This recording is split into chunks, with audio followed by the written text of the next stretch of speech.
Hi, Love Bug. Welcome to the Naked Yoga Podcast. This podcast is all about incorporating bits and pieces of yogic philosophy and spirituality into your everyday life.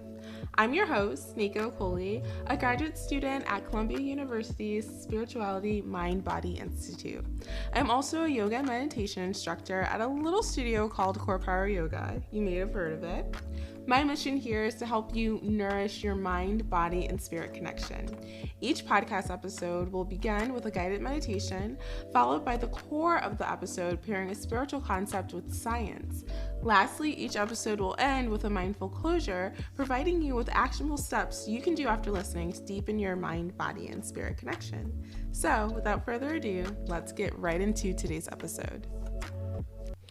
Hi, my little love bugs. Welcome back to another episode of the Naked Yoga Podcast. I am just so happy to be here. I swear to you, I have felt the spirit of God and the universe and beloved community all day today. So I do want to give you just a little tidbit of my day. So I woke up this morning and I had to go to the DMV. I don't know if you are familiar with the Department of Motor Vehicles in any city. I think it's not a fun place to go, but especially in New York City, it's not a fun place to go because there's essentially two locations for all of Brooklyn and it's not enough. So I woke up this morning and I didn't properly feel my body because I booked an 8:00 appointment with the idea that I'll just be in and out. But that was not the case. As I was on my way to the appointment, everything just seemed so aligned. The bus was right there. I got right on it, got right on the G train, went directly to the DMV, which when I tell you the last time I went to the DMV, honestly, probably 10 years ago, I was super flustered, had a really bad anxiety attack because I was just so unfamiliar with that neighborhood of Brooklyn. But now, 10 years later, I'm super familiar with that neighborhood of Brooklyn because I actually go to a music school in that area. And now I really love that Fort Greene area. And so after waiting for about 2 hours at the DMV, I finally see someone. I may be exaggerating a little bit. I think it was an hour 15. I finally see someone and they tell me that they cannot move forward with the appointment because I do not have the appropriate documents printed out. Even though I submitted my documents online and I had digital copies of them, they needed them in the physical format. At this point, I do not feel like going back home. I was trying to print the documents this morning, but I just could not find the proper cords and wires for my printer. And so I look at him and I'm like, hey, if I come back, can I just come straight to you? I do not want to wait in this line for another hour and 30 minutes. And he looks at me and he's like, I'm not supposed to do this, but if you can come back here, I will see you and you don't have to wait in line again. So I run over to the Brooklyn Music School and I just felt so loved because, first of all, the Brooklyn Music School isn't a elementary school or a typical school. So the only reason why they're open during the day on a random Tuesday, it's because it's summer vacation and they have classes during the day and camps for kids and stuff. And so, first of all, the fact that it's even open is just a huge blessing already for me. Then I walk in and I recognize the person that's at the front desk because she had subbed my adult choir community classes a few times. And so while I don't have the biggest personal relationship, I recognize her and I just feel comfortable enough to ask hey, I'm at the DMV today. I need these things printed. Can I please use the printer here? And she was like, oh yeah, sure. No problem. And then I was like, okay, so should I send it to, the registration email address or what email should I send it to you? She's like, oh, just send it to my personal email address. And as she's telling me her name and I'm typing it into my Gmail, it just automatically comes up because we've actually emailed back and forth before. And I'm just like, oh my goodness. So I send them over to her. She prints them for me. I walk back to the DMV and I walk directly up to this guy's counter. Like, I was nervous that someone was going to be like waiting there, like in front of me, and like it was going to make kind of like a scene or a commotion. But coincidentally, he had went on his 15-minute break, so his window was just open. So I just walked on over, and I didn't know at the time that he was on a break. So I was just kind of waiting there patiently for a while until eventually I asked, like, hey, like, does anyone know where this guy went? And long story short, it all worked out. He ended up coming back from his break and was able to help me out. And then another blessing on top of it, because God is so good and gives with both hands. So when I originally took my photo, when I got to the DMV at 8:15 in the morning, I was so tired that my hair was just in like these 2 French braids that I usually sleep with my hair in. And because there was some like misinformation on the documents that I had to fill out, like I literally think I forgot to include like a couple of numbers in my old Michigan license. We had to start the whole process over.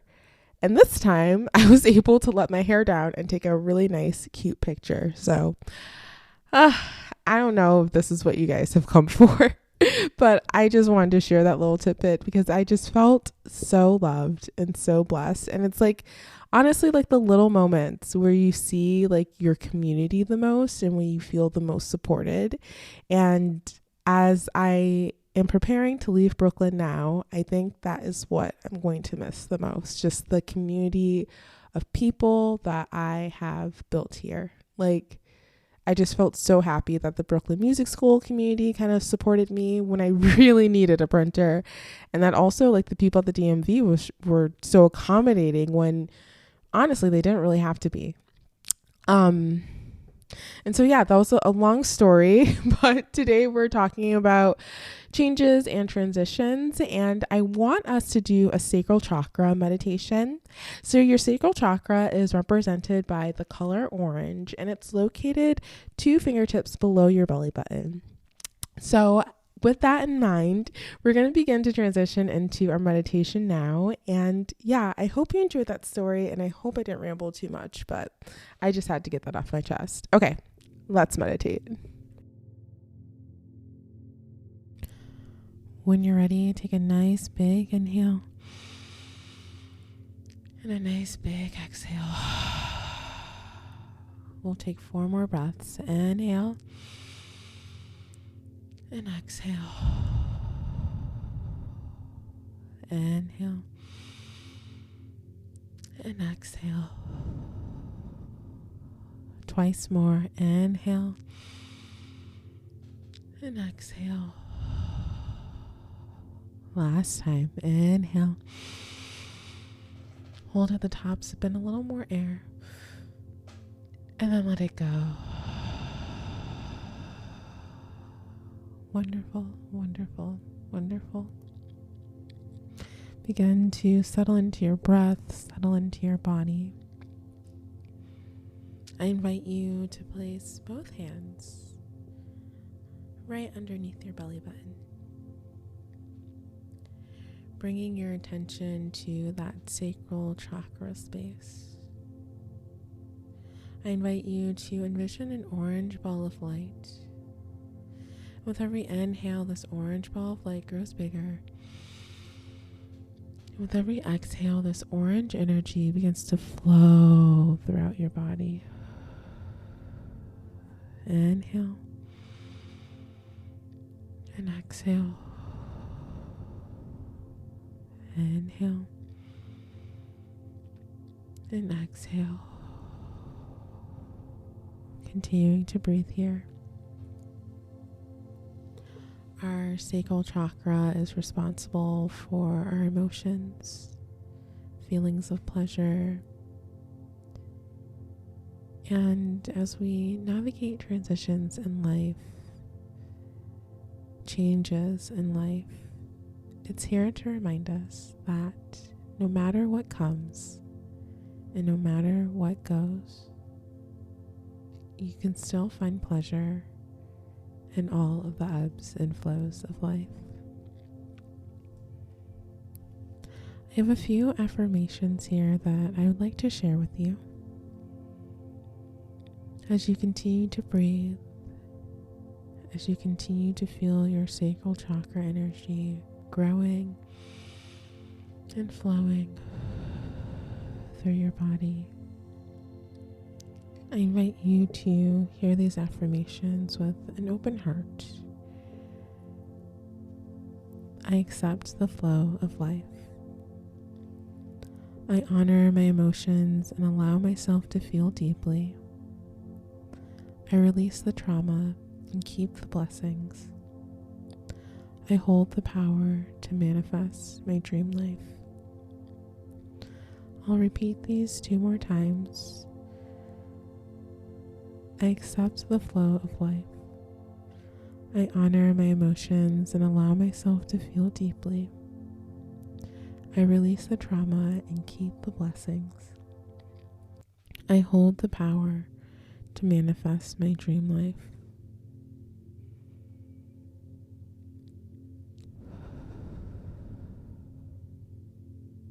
I accept the flow of life. I honor my emotions and allow myself to feel deeply. I release the trauma and keep the blessings. I hold the power to manifest my dream life.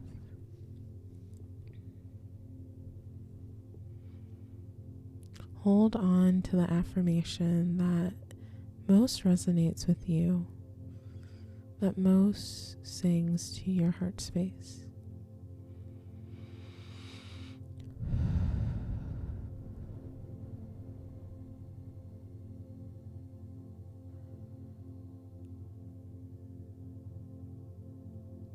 When you're ready, we'll begin to transition out just as we came in with 5 breaths. When you're ready, nice big inhale in and out. Inhale and exhale. Inhale and exhale. Twice more. Inhale and exhale. Last time. Inhale. Hold at the top, sip in a little more air, and then let it go with a sigh. Beautiful. You can take a moment to pause this podcast, maybe write down the affirmation that had the most heart meaning for you. Otherwise, I'll see you on the other side.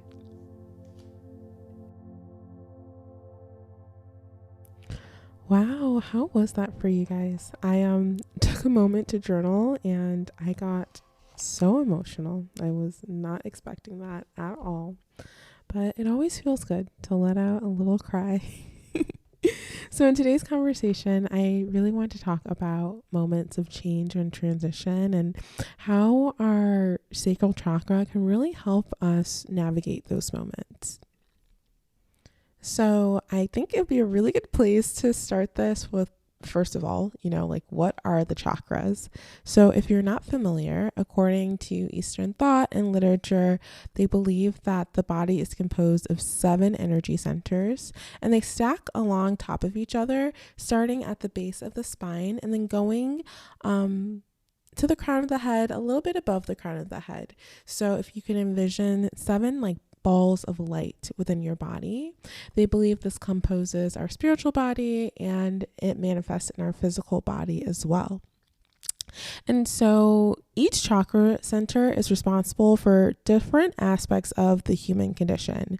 So our root chakra, our first chakral system, is responsible for feelings of being, or to put it quite simply, stability, I am. While the sacral chakra, the next one, is responsible for sexual pleasure, creativity, and emotions and feelings. The next one is our solar chakra, or our solar plexus chakra rather, and that's responsible for action and doing things and really being in touch with your inner power. Then there is the heart chakra, which is responsible for love, self-love, and helping us really govern our relationships. The next one is our throat chakra, which is located in the center of the neck and is represented by our ability to speak and communicate clearly and effectively. Our next one is our third eye chakra, and it is responsible for our intuition. And then the one that's located a little bit above the crown of our head is our crown chakra, and that represents our connection to the divine and the universe. So for the purposes of this episode, we'll just be focusing on the sacral chakra. And for a little reminder, that is responsible for emotions, sexual pleasure, self-expression, and creativity. And during periods of transition, emotions can get really, really high and a little bit all over the place. And our sacral chakra is here to remind us that we have the right to find joy and pleasure in all of life's transitions, and that actually each ending is a new beginning. So when your sacral chakra is in alignment, you'll be able to freely express your wants, your needs, and desires, cultivate a healthy relationship to pleasure, sexual pleasure, and then also really tune into your inner creativity, birthing something or creating something, a new project. I know, whatever it may be, whatever you might want to birth, maybe Spirit has downloaded a beautiful, program or book or television show or whatever it might be into your head, and you just have not found a way to kind of bring that to life. Really connecting to your solar plexus chakra can really help kind of earth and birth your creativity. And so I think when it comes to periods of transition and not knowing what's next in life, that's when our sacral chakra, our creativity, can really help us come through and find a way to navigate these challenges in a way that brings us joy and brings us pleasure. And I think oftentimes in life, it's really easy to get overwhelmed when things don't go exactly as we thought they should, when relationships end, when rejections come in, when, a door is closing. But ultimately, I think it is that creativity that allows us to find that joy and that pleasure and, some things that are difficult pills to swallow. I also think it's really interesting when you think about the sacral chakra and you think about the location, in your uterus or in, I guess, what would you call that? Like a penis area, your penile area. It's also like creation of life as well. And when we tune into our affirmations from earlier, I accept the flow of life. I honor my emotions and allow myself to feel deeply. I release trauma and keep the blessings. I hold the power to manifest my dream life. Everything you want, you are able to pull into this universe. It just takes a little bit of training, a little bit of effort, and honestly, a little bit of trust and faith in the universe. I think while we have the opportunity to, cultivate gratitude, to find joy and transitions, no matter what that might look like in your life, it also is an active choice to lean into that gratitude and ultimately surrender. When things don't go our way, it's often because we had a certain outcome that we were attached to, and that disappointment that comes when whatever may transpire, it's also a reflection of a reality or an illusion or a fantasy that you were holding on to that's not aligned with what the universe has in store for you. So ultimately, while it sucks, disappointment sucks, heartbreak sucks, moving sucks. But ultimately, we have to have faith that what's coming is far better than what is leaving, and that the universe has our back in each and every step of the way. All right, my loves, I hope you enjoyed today's podcast. I am going to transition into our mindful closure now. All right, my loves, if you listened to last week's episode and did the journal prompt from last week, we are going to be expanding upon it a little bit today. If you didn't, then honestly, go back and listen to the last episode. But if you don't have the time to, the prompt was essentially reflecting on where you were in 2019, about 5 years ago, and then where you were in 2010, about 15 years ago, and reflecting on what yourself during those time periods was looking for. Ultimately, hopefully, you have accomplished many of your dreams and more. For our honorable closure today, if you already did that life path journaling last week, I want to ask you to reflect on your life path and then look at opportunities or maybe even disappointments that ended up being really big opportunities. One that I'd love to share is that I ended up not being able to do cheerleading in undergrad and college. And so I ended up finding yoga instead. And that has changed my life for the better. And in the moment, in 2012, it was a really huge disappointment. And now in 2024, it's one of the biggest blessings that has ever happened to me. So take some moments and just identify, those disappointments that turned into hidden blessings. And I will see you guys next week. Thank you so much for listening. Bye.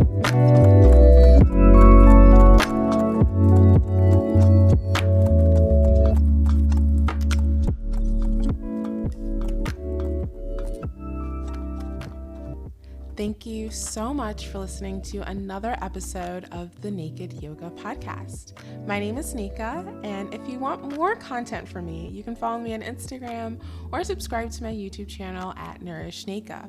This is a completely independent podcast. Yes, I write the scripts, record, and edit the podcast all by myself. Therefore, any support you could give, like a share, a comment, maybe leaving a little review on Apple Podcast or wherever you might be listening, would go a very long way and warm my little itty bitty heart. Thank you so much once again for listening, my love bug. I will see you in the next episode.